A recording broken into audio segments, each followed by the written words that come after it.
So hello everyone, कैसे हो आप सब। आई होप आप बहुत अच्छे होंगे। Welcome on this credible platform of future will nursing NEET.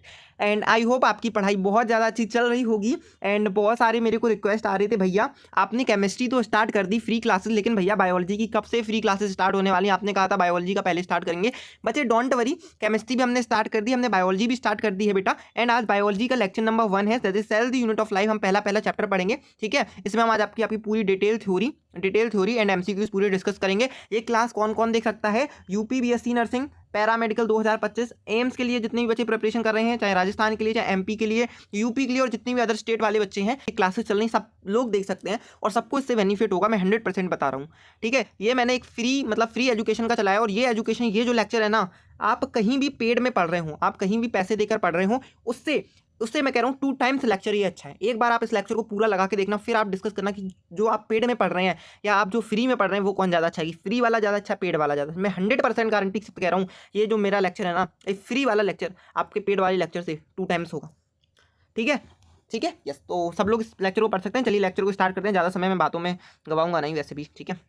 Yes, तो भैया इसमें क्या क्या आप स्टार्ट करने वाले, सबसे पहले मेरे को ये बताइए, ठीक है। देखो क्लास 11th में हो, आप बीएससी नर्सिंग की प्रिपरेशन करो, आप लेक्चर ले सकते हो, कोई दिक्कत नहीं है। क्या भैया इसमें बेसिक से पढ़ाया जाएगा? बिल्कुल बेटा, बेसिक से 0 लेवल से हायर लेवल की तरफ चलेंगे। जो आपके जितना हायर लेवल जो आपके एग्जामिनेशन में आता है, उतने हायर लेवल तक हम लोग चलने वाले हैं।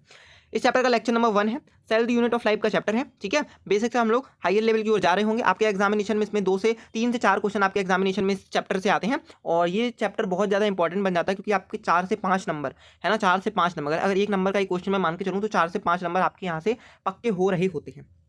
प्लीज़ इस चैप्टर को बहुत ध्यान से पढ़ना, मैं बहुत यहाँ से अच्छे से पढ़ाने वाला हूँ। क्योंकि आज तुम देखो जो आपको पेड में भी कंटेंट नहीं देते ना, वैसे मैंने नोट्स देखो पूरे वगैरह नोट्स और सारी कुछ देखो, एनसीईआरटी वगैरह, जैसे एनसीईआरटी की लाइनिंग सब मैंने पूरा करके लेके आऊँ, पूरे एक वर्ल्ड एनसीईआरटी का आपको रटा दिया जाएगा। इससे बाहर पेपर जाना नहीं है, मेरी बात माना, इससे बाहर पेपर नहीं जाएगा, ठीक है। यस, एक बारी मैं आपको बता देता हूँ आपको पढ़ना कैसे है, ठीक है। एक बारी मैं आपको थोड़ा सा बता देता हूँ पढ़ना कैसे। पहली क्लास है, बताना जरूरी है, अगली क्लास से नहीं बताएंगे, ठीक है। आपका फ्लो कैसे जाएगा? आपने नोट्स करने हैं। आपका फ्लो बता रहा हूँ, ठीक है। आपका फ्लो कैसे जाएगा? आपने नोट्स करने हैं। मेरे जो मैंने नोट्स लिखाए हैं, आपको ये नोट्स हमारे Telegram channel that is future will nursing NEET पे मिल जाएंगे। उसकी लिंक जो है डिस्क्रिप्शन बॉक्स में दी गई होगी, और कम्युनिटी पोस्ट पे भी उसकी लिंक पड़ी है, आप उसको जाकर ज्वाइन करिए। आपको नोट्स की पीडीएफ क्लास के बाद आपको मिल रही होगी, ठीक है।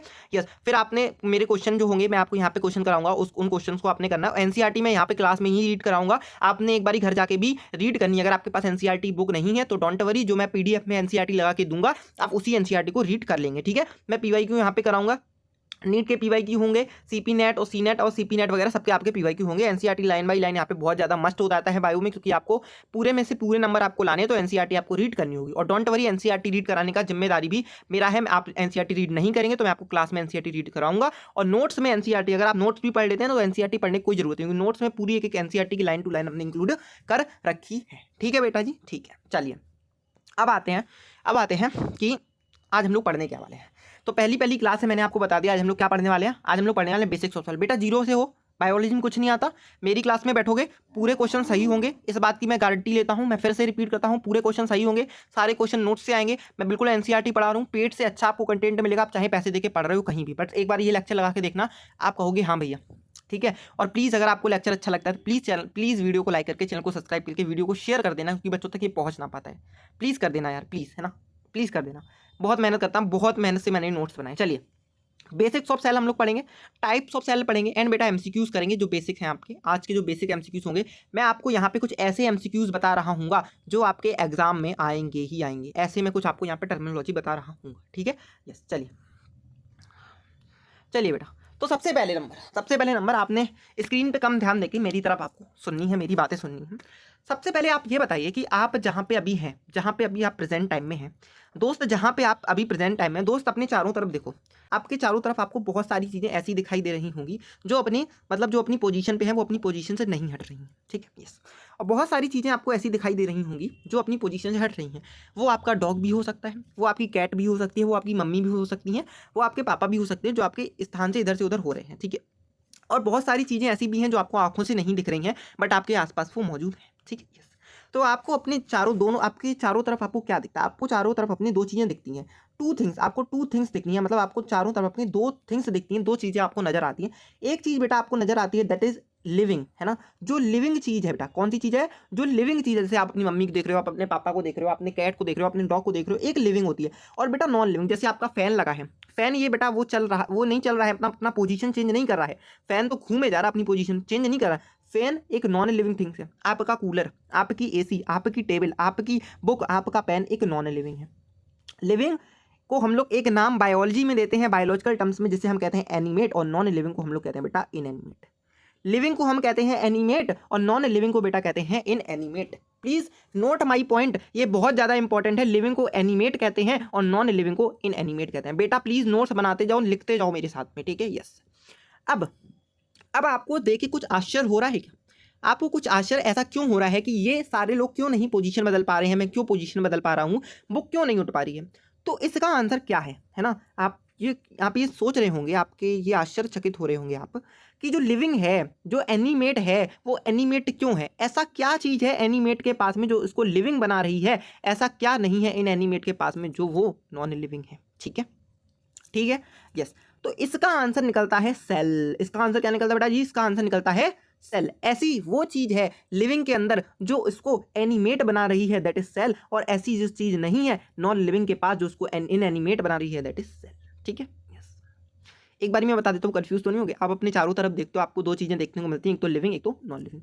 ठीक है, लिविंग वो होती हैं जो पोजीशन चेंज कर पा रही हैं, नॉन लिविंग वो होती हैं जो पोजीशन चेंज नहीं कर पा रही हैं। बायोलॉजिकल टर्म्स में हम लोग लिविंग को एनिमेट भी कहते हैं और नॉन लिविंग को हम लोग इनएनिमेट भी कहते हैं। जब आप इन चीज़ों को देखते हो तो अपने मन में आपको आश्चर्य आता होगा कि ऐसी क्या चीज़ एनिमेट के अंदर है जो उसको लिविंग बना रही है, ऐसी क्या चीज़ इनएनिमेट के पास नहीं है जो उसको नॉन लिविंग बना रही है। तो इसका आंसर बेटा जी सेल। ठीक है, लिखिए, है ना। आप अगर ऐसे क्लास में नहीं लिख पा रहे तो मैं नोट्स का PDF भेज दूंगा, उससे लिखिए, बट लिखिए जरूर, ठीक है। अब यहाँ पे क्वेश्चन आया है UPBSC नर्सिंग के एग्जामिनेशन में 2024 में, इसी साल का PYQ है और उसको मैं भी बताऊंगा। अब अगर आपसे पूछा जाए फर्स्ट लिविंग सेल किसने देखा, क्या पूछेगा first living cell, mark my point, living, जीवित फर्स्ट लिविंग सेल किसने देखा? आपका आंसर आएगा Anton van Leeuwenhoek. Anton van Leeuwenhoek ने फर्स्ट लिविंग सेल देखा। अब कैसे याद रखोगे, एक ट्रिक बताता हूं। एंटोन वॉन, लीवॉन आ रहा है, लीवॉन मींस क्या समझ रहे हो? Living, Leeuwen living, Leeuwen living, Leeuwen living, Leeuwen living. ठीक है, तो ऐसे याद रखना है। एंटोन वॉन लीवेनहुक ने फर्स्ट लिविंग सेल को देखा। एंटोन वॉन लीवेनहुक ने फर्स्ट लिविंग सेल को देखा। ठीक है, लिविंग सेल को देखा बेटा, लिविंग सेल। अगर आता है फर्स्ट सेल को किसने देखा, अगर आता है लिविंग ना लिख के आए, मान लो लिविंग नहीं लिख के आता और पूछता फर्स्ट सेल को किसने देखा, क्या आंसर जाएगा? रॉबर्ट हुक जाएगा। क्या जाएगा? रॉबर्ट हुक जाएगा, कि रॉबर्ट हुक ने सबसे पहले सेल को देखा। और कौन सी सेल को देखा? वो सेल एक डेड सेल थी। कौन सी सेल थी? वो सेल एक डेड सेल थी जिसको रॉबर्ट हुक ने देखा और उन्होंने ही टर्म दिया था, दैट इज सेल। क्या समझे? मैं बताता हूँ, एक बारी रुको, मैं बताता हूँ आपने क्या समझा। मैं बताता हूँ, जो लिविंग सेल है, फर्स्ट लिविंग सेल को किसने देखा? मतलब लिविंग, मतलब ये सेल लिविंग है, ठीक है, ये सेल लिविंग सेल है। इसको किसने देखा? इसको देखा एंटोन वॉन लेवेनहुक ने। मैंने याद करा दिया, यस। ये सेल थी, एक सेल जो सबसे पहली सेल देखी वो देखी आपके रॉबर्ट हुक साहब ने, आपकी ये सेल देखी। इन्होंने क्या देखा कि ये जो सेल है, ये एक इन्होंने सेल देखी, बट ये सेल कैसी थी? बट ये सेल आपकी डेड सेल थी। कैसी सेल थी? आपकी डेड सेल थी आपकी, जो रॉबर्ट हुक साहब ने देखी। और इन्होंने ही इस डेड सेल को नाम दे दिया सेल। इन्होंने ही इस डेड सेल को नाम दिया था सेल। तो सेल को सेल नाम किसने दिया? सेल को सेल नाम किसने दिया? सेल को सेल नाम किसने दिया? तो आपका आंसर आएगा रॉबर्ट हुक। ठीक है, क्या आंसर आएगा बेटा? Robert Hooke. तो cell term given by Robert Hooke, cell term given by Robert Hooke. ठीक है, ठीक है, यस यस यस। चलिए अब नेक्स्ट पे आते हैं। नेक्स्ट बोलता है व्हाट इज सेल। मैंने आपको ये बता दिया कि सेल क्या मतलब इनएनिमेट से एनिमेट क्यों डिफरेंट है ना। फर्स्ट लिविंग सेल किसने देखी, सेल टर्म्स किसने दिया, डेड सेल किसने देखी, फर्स्ट सेल किसने देखी, मैंने आपको ये बता दिया। अब दूसरी चीज़ हमारे पास आती, भैया ये बताओ सेल है क्या। अब दूसरी चीज़ भैया हमारे पास में ये आती, ये बताओ सेल है क्या। क्या ऐसी नाम है, क्या एक सेल है क्या सेल?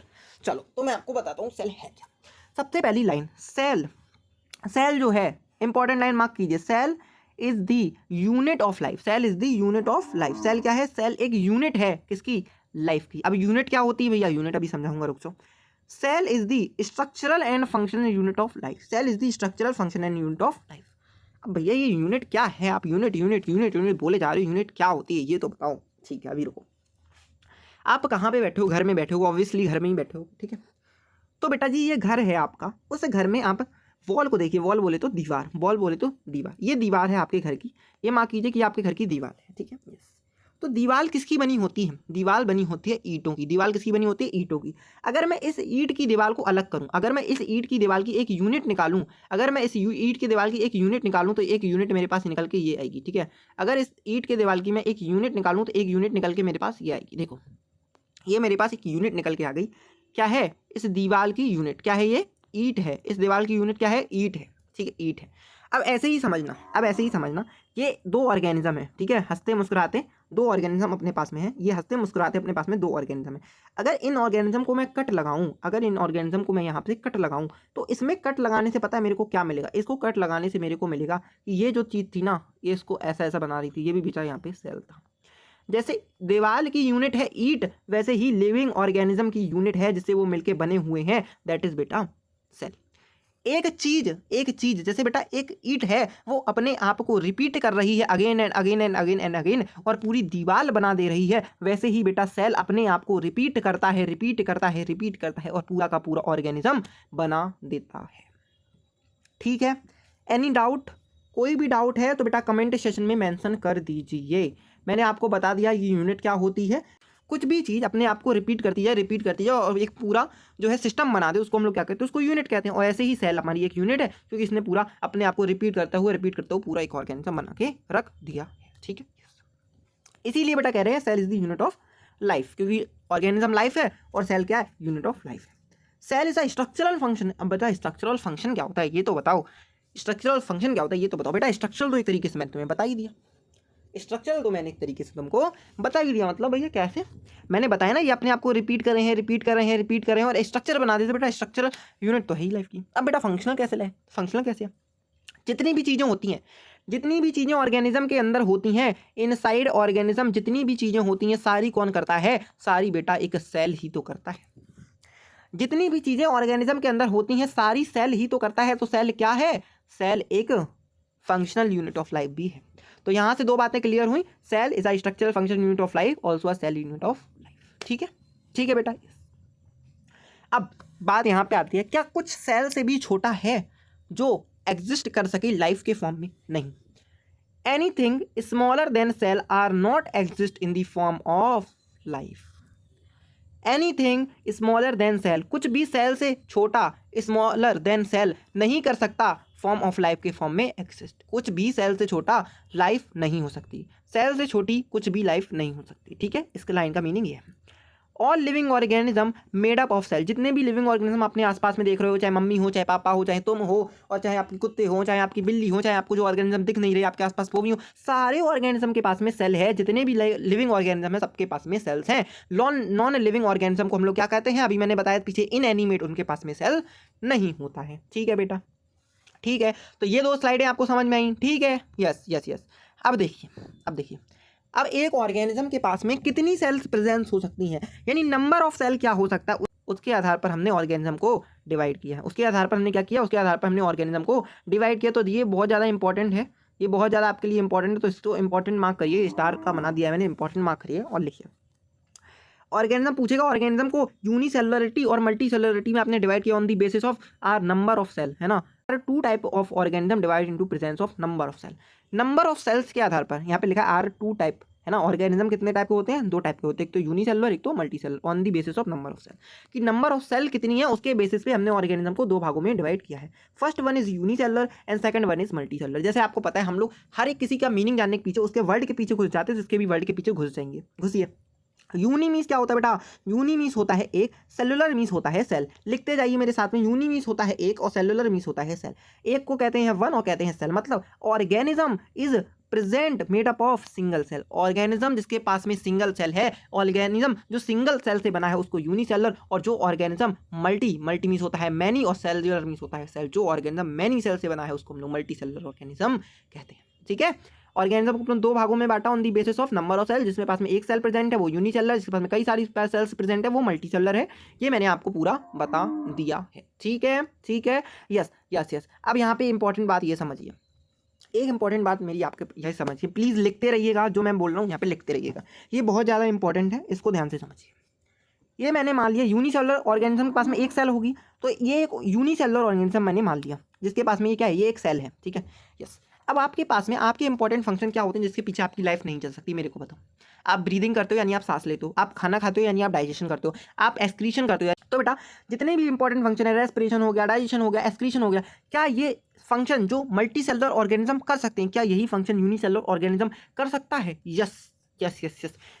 दिस इनडिपेंडेंट मतलब जो ये यूनिसेलुलर ऑर्गेनिज्म होता है ये किसी के ऊपर डिपेंडेंट नहीं है ये सारे फंक्शन करने के लिए, ये इंडिपेंडेंट है। और ये सारे function all function perform all essential function, जितने भी एसेंशियल फंक्शन है, डाइजेशन, रेस्पिरेशन, एक्सक्रीशन, ये सारे एसेंशियल फंक्शन बेटा क्या कर सकता है? अकेले ही परफॉर्म कर सकता है। ये इंडिपेंडेंट है, किसी की चीज़ की जरूरत नहीं है, यानी ये स्वतंत्र है। ठीक है, अभी तक मैंने क्या समझाया एक बार रिकैप देता हूँ मैं। ठीक है, मैंने समझाया आप चारों तरफ अपने चीज़ें देखते हो, आपको कुछ लिविंग दिखते हैं, कुछ नॉन लिविंग दिखते हैं। आप लिविंग को एनिमेट भी कहते हो, नॉन लिविंग को इन एनिमेट कहते हो। क्या चीज़ आपको एनिमेट और इन एनिमेट में डिफरेंस क्रिएट करती है? That is cell. First living cell किसने देखी? एंटोन वाल लिविंग है ना। फर्स्ट डेड सेल किसने देखी है? टर्म किसने दिया? दैट इज रोबोट हो गया ना। सेल क्या होती है मैंने आपको बताया, कुछ भी मतलब जैसे cell is a unit of life. Unit क्या होती है? जैसे कुछ भी एक चीज़ जो अपने आप को रिपीट करता है पूरा सिस्टम बना दे, दैट इज यूनिट है ना। जैसे ही सेल अपना पूरा ऑर्गेनिज्म रिपीट करके बनाती है, that is cell unit of life है ना। स्ट्रक्चर यूनिट ऑफ लाइफ क्योंकि स्ट्रक्चर बनाए, फंक्शन जितने भी परफॉर्म होते हैं वो सेल के अंदर होते हैं, इसलिए सेल हमारे पास फंक्शनल यूनिट ऑफ लाइफ भी है। ठीक है, yes. Anything smaller than cell not कोई पॉसिबल नहीं है ना। फिर मैंने कितने नंबर ऑफ सेल आपके पास में ऑर्गेनिज्म प्रेजेंट, उसके आधार पर मैंने ऑर्गेनिज्म को बांटा। ये दो तरीके हो सकते हैं, एक तो अपने पास में मल्टी सेलर होता है, यूनिसेलर में एक सेल होती है, मल्टी सेलर में कई सारी सेल होती हैं। जो यूनिसेलर ऑर्गेनिज्म होता है वो स्वतंत्र होता है, किसी के ऊपर डिपेंडेंट नहीं होता, अपने सारे फंक्शन लाइफ के खुद से खुद कर सकते हैं। अब आ जाइए मैं आपको दिखाता हूँ एनसीईआरटी मैया। ठीक है, मैं आपको दिखाता हूँ एनसीईआरटी